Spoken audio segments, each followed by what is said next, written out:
Hey Harry Potter fans, Peter Kenneth here. Welcome back to the Potter Collector channel where we are a community of collectors. A lot of you have requested that I show off some of my other Harry Potter collectibles, some of the other things in my collection. Today I'm talking about my Harry Potter Illustrator artwork. Many of you probably don't know, but I collect artwork by the original illustrators. Some of them have been commissions, some of them are pieces I purchased at auction or through charity events, but I'm going to show you the artwork today.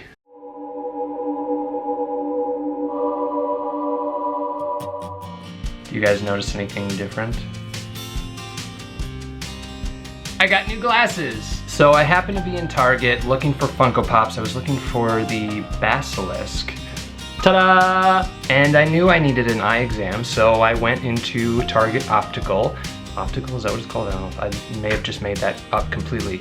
And one thing led to another, and then these beauties came into my life.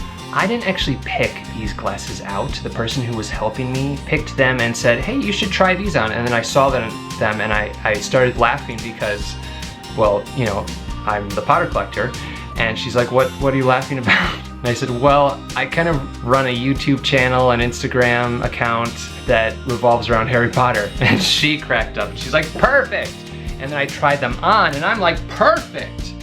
I think they fit my face well and something different and trendy, and there you go, my new glasses. The first piece I want to show you is my newest piece by Giles Greenfield. He sent this to me as a thank you for helping him sell some of his Fantastic Beasts sketches. He just started a new series of Fantastic and Magical Beasts that I am actually selling for him. So if you're interested, let me know. But this is a finished rough. So it's a rough sketch of a commission that he had. Finished aspect is he added some more detail to it before sending it to me. So this is a finished rough of a Professor Snape commission that he had done. I love his interpretation of Professor Snape. Next up is a piece by Nicholas Filbert. Nick did the new Indonesian covers, and he knew I loved hippogriffs, and so he did this piece for me. You may remember my unboxing video of this piece. If you don't remember, you can look right up here. One of my favorite pieces was done by Mary GrandPre. She did this about 10 years ago when this 10th anniversary edition was released of Sorcerer's Stone, and she signed and sketched in my book. For Peter, always look for the magic. Mary GrandPre. That was a bad accent.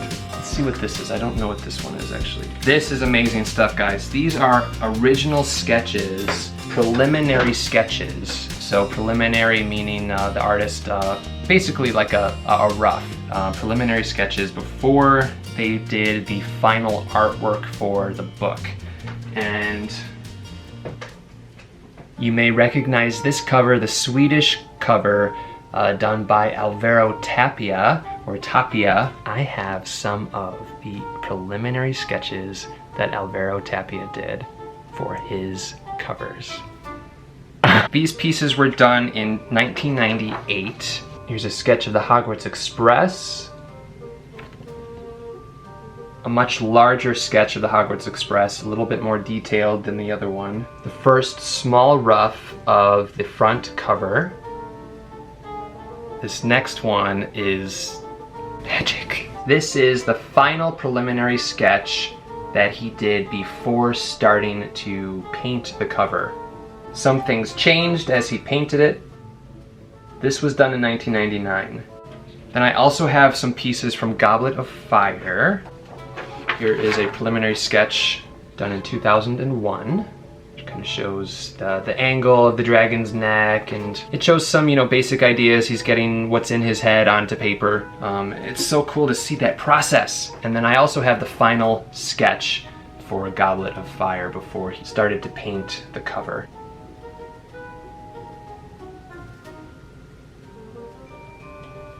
And this was his final piece. The last Swedish piece that I have is technically cover art. It's a sketch, but it's the sketch that they used to create this silver etching on the back and spine of Harry Potter and the Order of the Phoenix. Just not only are those so cool to have, but that's Harry Potter history right there. You know, that's before the Swedish books were published. That's what he sketched. It's crazy. Crazy, guys. It's just crazy. Blows my mind. It really does. Next is a piece by Dolores Avendano, who did the Spanish translation covers. She did all 1 through 7. This is Harry riding on a thestral. When I purchased it, she wrote a little note on the back that says, "This is an original illustration by Dolores Avendano, done in 2003. It is a unique original. There are no other copies of it." Dolores was asked to do some illustrations for promotional purposes for the Harry Potter books. She did this one and didn't like how the thestral came out, so she did another one. So this is the first option that she had done, and she sold this to me. Next are some more preliminary sketches done by the Danish illustrator Per Jorgensen for Harry Potter and the Deathly Hallows in Danish. This guy made it on the final cover. Here's the cover here. You can kind of see that Harry is kind of leading the charge at the Battle of Hogwarts. So there are a bunch of magical creatures and people there ready to fight. Here's some more creature options for the front cover. And he did a few more on the back. Next up are some beautiful sketches by Jason Cockcroft. He fully illustrated Half-Blood Prince and Deathly Hallows, the Bloomsbury editions, and finished up Giles Greenfield's concept of Order of the Phoenix. Portrait of Hagrid with an owl peeking around the corner, Harry himself, and a gorgeous interpretation of Albus Dumbledore. This is just a beautiful series of sketches that I purchased at a charity auction. Here's the first color piece that I have to show to you. This was done by Jean-Claude Gaultin, the French illustrator. What I love about this piece is that Harry is welcoming us into his books, into his world, into the wizarding world. Next up is a painting that Giles Greenfield did for me.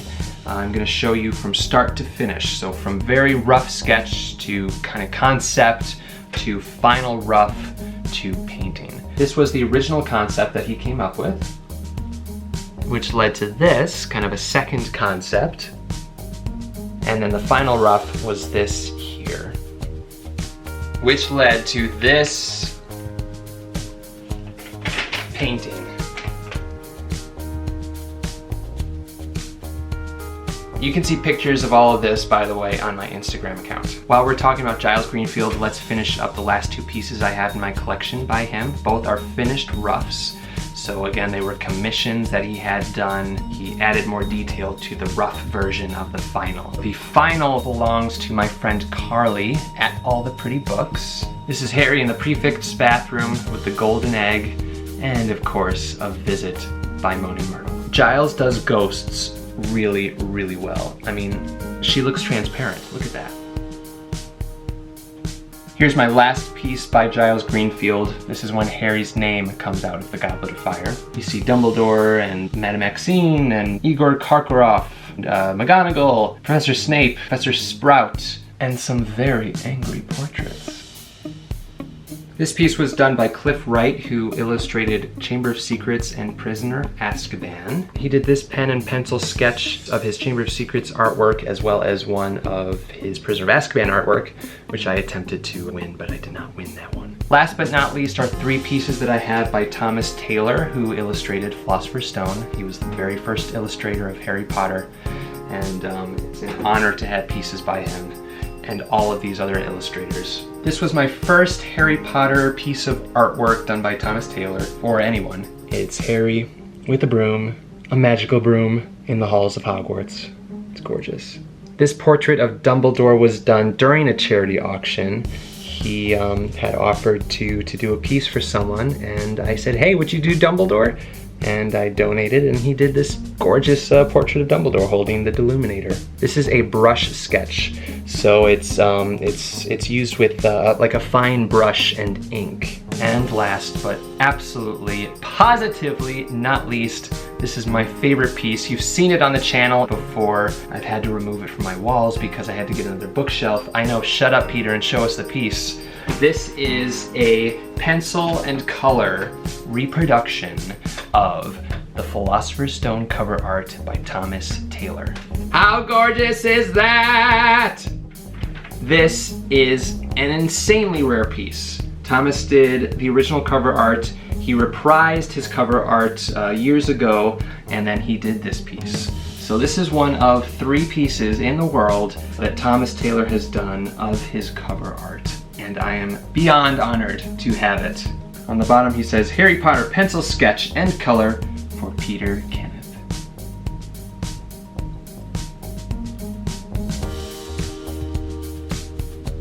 Big shout out and thank you to all of the Harry Potter illustrators, those that I've shown today, those who I don't yet have pieces of in my collection. Thank you for creating these beautiful pieces of art that make our lives all the more happy when we look at them. I mean, look at this. Look at the gorgeous Ukrainian cover art. Or this, which is some of my absolute favorites, the Spanish book club editions. All of it makes me so happy, and I hope it makes you happy as well. Thanks guys for sticking around to check out some artwork. If you have any questions about Harry Potter books or Harry Potter collecting, please feel free to leave a comment below, or you can email me, thepottercollector@gmail.com, or you can send me a direct message on Instagram @thepottercollector. Now it is time to like, comment, subscribe, and until next time, keep collecting. Thank you so much for watching. If you're new here, welcome. You can subscribe right up here. You can also look at some previously posted content down here. If you have any questions about Harry Potter books or collecting, please feel free to contact me. I'm always happy to help. But for now, I must go. See you next time. Whoa, where'd he go?